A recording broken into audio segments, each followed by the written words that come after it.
We in the field with Beyond Wynn. This is my mentee, Shaq from New York, teaching you how to do your first fix and flip or your next fix and flip. Wholesale flips, retail flips, turnkey. Stay tuned if you want to get to the closing table.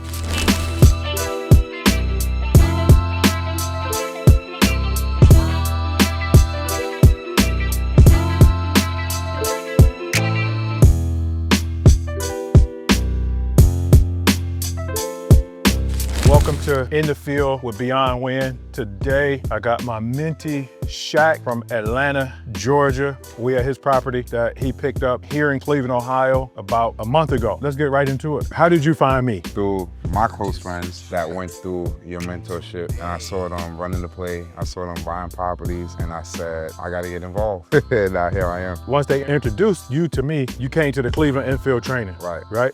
What made you come to the Cleveland Infield training? What did they say to make you want to invest your money into coming to the Cleveland Infield training? So I started investing in Toledo first, lost money out there, and I saw my guys winning, and then I started watching your page and, see what you got going on. And I seen, you posting testimonials, people that's, having success, and I said, I got to get on board. So then I came out to the infield training and then seeing you in person and then, soaking up all the knowledge and, seeing how you explain how to run the numbers and stuff like that and, going through the handbook that you gave out, I said, it's a no-brainer. Let's do it. When you got to the Cleveland Infield training, what was your biggest takeaway from the training? My biggest takeaway, honestly, was relationships and running the numbers, like using the handbook to take inventory and find my rehab number, because that's where I messed up at when I tried to flip on my own before. So in Toledo, you didn't have a guide, you just went out to Toledo and started? I thought I was smart. I ain't as smart as I thought. Wow. So after the training, right, you said the training was valuable. What made you decide to join the Cleveland Closers, the mentorship after the training? What made you decide to join? I wanted to be a part of the community. That way, if I ever got any questions, people could help me out. And it keeps me, when you're part of like a village or whatever, it makes it easier for you to succeed. You're as good as the people that you're around. Right. So if I'm around people that's closing, people that's, flipping, they getting deals, I'll eventually get my own deal, or I can partner with people. I have a lot of options as opposed to, taking the knowledge and then still trying to go out there and be a lone wolf. You get more done as a team. What was your rehab strategy in Toledo? Damn, my real estate strategy was more like the lottery. I was hoping I was gonna win, hoping I was gonna, make a profit on it. I really didn't have a strategy. I just bought a property, even ARVs and stuff like that. I didn't really know how to run numbers. So I just thought if I could get this property for cheap, I could sell for more than I got it for. Ironically, one of the properties that I bought, even though I put money into the rehab, it still sold for the same amount that I purchased it for. Oh, so you really didn't have a clue out there? No clue at all. How do you feel now? Like, you say you went to Toledo, spent some money, bought some properties, and kind of like broke even? Took a loss. Oh, you took a loss? Yeah. How do you feel now, after the infield training and the mentorship? And I feel much better. We stand in front of one of my properties right now and, we getting it done. So it's much better, and it's been a more seamless process. Even up to now, like if I did have a question, I could always reach out to yourself, or I could reach out to anybody in the group and get answers, and I'm able to, put everything together to succeed. So it's much better. What's the most valuable thing that you've gotten from the mentorship so far? So far, to keep going is one, and I'm always gonna stick to the relationships, because relationships is how I actually was able to even get this property right here. One of the guys from the mentorship, he sees me always talking about, I wanna get a deal, and then he actually had the connection of a wholesaler that's sending him deals all the time, and then a deal came up, and he literally called me and he was like, you know what, this deal makes sense for me. I know you've been looking for a deal, see if it makes sense for you. I ran the numbers myself, I got somebody to do a walkthrough on the property, the numbers made sense to me, and I purchased it just off the strength of somebody in the mentorship said, you know what, this could work, this could be your first deal, and it became my first deal. How much did you pay for this property? I paid $35,000 for this house. Estimated rehab is $50,000. What's your estimated profit? I should be selling this property around 120 to 130. Okay. So it will leave me with about maybe 30 or 40,000. Okay, profit on the end. Right. How long is the rehab gonna take? Start to finish? So we started, I want to say 3 weeks ago. We maybe got another 3 to go. Okay. So it should be around 6, maybe 7 weeks in total to get it all done. What's your biggest lesson so far, or some of the lessons you've gotten so far with this rehab process? Oh, So Yeah. being that this is my first successful flip, the biggest lesson is everything. Like I'm learning everything from But what's everything like? Like, all right, so from finding contractors to getting simple stuff like the carts, the dumpsters. Okay. Everything I'm learning, like where to go for windows. That's something I also learned from a guy in the mentorship. Okay. Like where to shop, you know, to get good deals on material and stuff like that. Literally everything. How you find contractors for this project? I'm working with a guy from the group as well. Everything really is within the family. So I'm working with a guy from the group and he helps me out as far as project management. Okay. So he has his contractors, but I'm also familiar with how to get my own as far as, you know, we got our little tricks that we could go to certain stores and stuff Right. and find people that's working on houses and, you know, network with them and see how their work is. And if their work is good, their numbers is good, then we could put them on the job. Make sure y'all caught the part where he said he's working with an individual in the group to do the rehab. A lot of people sit on the sideline and cross T's, dot I's, keep getting ready to get ready, and they never pull the trigger. Maybe you should think about partnering with somebody that is already successful at the thing that you want to do, and then you just cut up the money with them. You don't have to do that forever, but just to get in the game, partner with somebody that brings something to the table that you don't have. The fastest way to win in life, in real estate, in business is partnerships.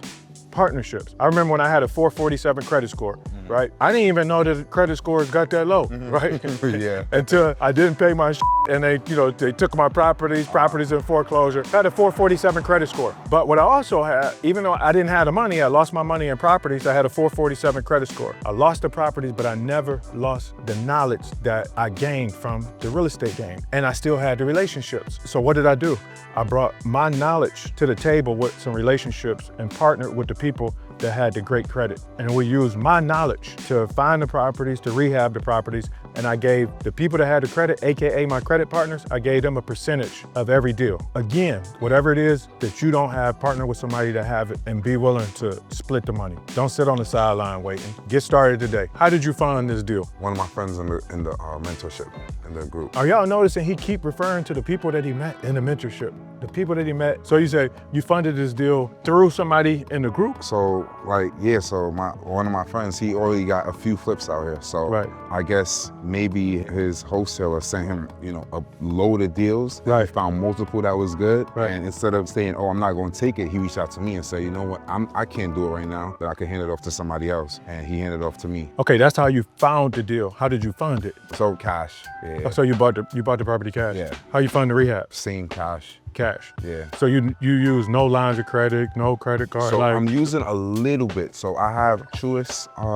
credit card. Okay. And I also learned some funding through the group. Okay. So I got a business account with Truist. Okay. And then Truist gave me 20,000. Y'all hear that? So again, I get this question a lot, like how much money do I need to start? How can I get started? You know, with little capital. Here's how you can get started. You heard him say that he opened an account at Truist Bank and he got a, what, $20,000 credit card? He got a $20,000 credit card and he's using that to fund some of the rehab. Yeah. So you can go open up an account, whether it's with Truist, with PNC, Key Bank, US Bank, develop a relationship with them, find out what the criteria is in order for you to establish some form of credit. Was it personal credit card, business credit card? I know at Key Bank, PNC a few years ago, they had business unsecured stated lines of credit up Right. to 50,000. No documents. Again, no documents. Business unsecured stated lines of credit up to $50,000 per LLC.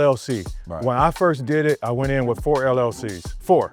I got the business lines of credit, 50,000 times 4, plus once you get approved for the business line of credit, they automatically approve you for the business credit card. The business credit card was 25,000. So again, if you don't have the credit, partner with somebody that got the credit. Put them on your LLC and you give them a percentage of every deal in order to use their credit. Once you use the credit, whether it's a personal credit card or a business credit card, you use that money and you can partner with a private money lender or a hard money lender. They'll put up most of the capital to purchase and rehab the property, but you got to bring a certain percentage to the table. That's how you get your percentage. With the personal credit card or the business credit card, take the money off the card, bring that to the table as your throw 20% skin in the game, AKA down payment, and then a private money lender or hard money lender, they will fund the rest of the deal. That's how you can get into your first flip if you don't personally have the capital. You say you use some personal credit as well? Like explain it to us. Credit. So I got an account with Bethpage and I applied for a line of credit. Okay. And they gave me $5,000 on line of credit, and then they also gave me $8,000 in credit cards. So it gave me an extra cushion to, you know, make it through the property, make it through, you know, whatever expenses I'd have to cover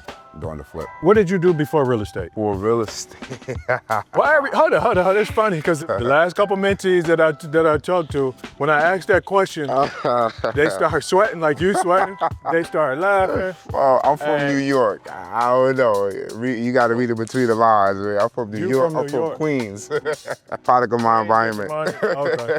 That's where 50 Cent from, right? Yeah, 50 Cent from over there. So let me ask you this: what was the hardest part about making the transition from, you know, street to legitimate? To be completely honest with you, and I try to tell my friends that's still involved in like nonsense, to be completely honest, it's really just mindset, man. It's really, honestly, it's just mindset. You just gotta tell yourself that, you know what, certain stuff is just not worth taking a risk on yourself.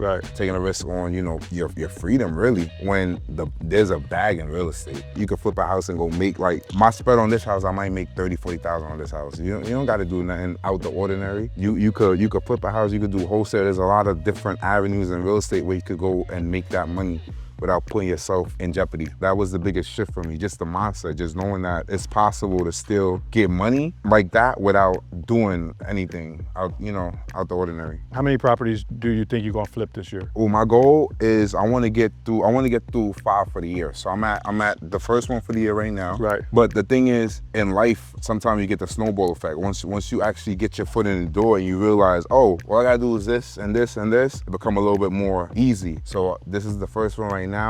We in July. I should be able to get to 5. What would you tell somebody that's on the sideline and they don't think real estate work? I say you got to jump in the water, man. You got to jump in the water. The only way you're gonna know if you can swim or not is you got to get in the water. Standing on the sideline, you ain't gonna know whether or not you're gonna be able to. But then excel. But then you jump in the water in Toledo. I did jump in the water. I almost drowned though. But I sat and I reset. Right. And then I got a swimming instructor and I jumped in the water again and now I'm swimming. Now I'm swimming. So what's next for you? What's next for me is I'll be closing up on this in a few more weeks, and then I'll be taking, I got this from Beyond too, is I'm gonna be taking my profits from this, and there's not gonna be no partying, none of that. It's gonna be take my profits from this, go find another deal or 2 deals, and just jump right back into it. I'm not going, you know, no celebration. If anything, I might just get a piece of cake from a bakery, and that's gonna be my celebration, but no extravagant stuff. Take my profit from here, go get another deal or 2 deals, and just run it again. Now that's how I'm gonna get to my 5. Reinvest in the money. Reinvest all money in, like Nipsey Hussle. That's funny you said that, because in the beginning, I didn't reinvest my money. I reinvested my money to look like, you know, I had some going on that I didn't have going on. Yeah. I could have been here 20 years ago had I took the game serious and continued to reinvest my money in the business instead of reinvesting my money in liabilities, looking like I was rich and had some going on. That ain't the way, because I quickly found out that when you overextend yourself with liabilities and disrespect your money gonna leave you. Your money gonna tell other money, don't with that. You don't know how to treat you. And so I learned that lesson when I lost all my properties, and I don't ever want to feel that again. So I started to reinvest most of my money back into the business. Like, that's one of the major keys. Like, you flipping properties, elevating the lifestyle. Keep your lifestyle and your expenses right here, and keep driving your income up, and celebrate the small wins. But you ain't got to do nothing extravagant. You know what I mean? Exactly. To celebrate and continue to be around people that's going in the same direction. So that way, when you have momentary insanity, they can slap your right back to reality. Man, I appreciate you. Appreciate for you, hopping on, and Appreciate keep running the play. Of course. Appreciate y'all for tapping into Out in the Field with Beyond Wynn. See y'all soon.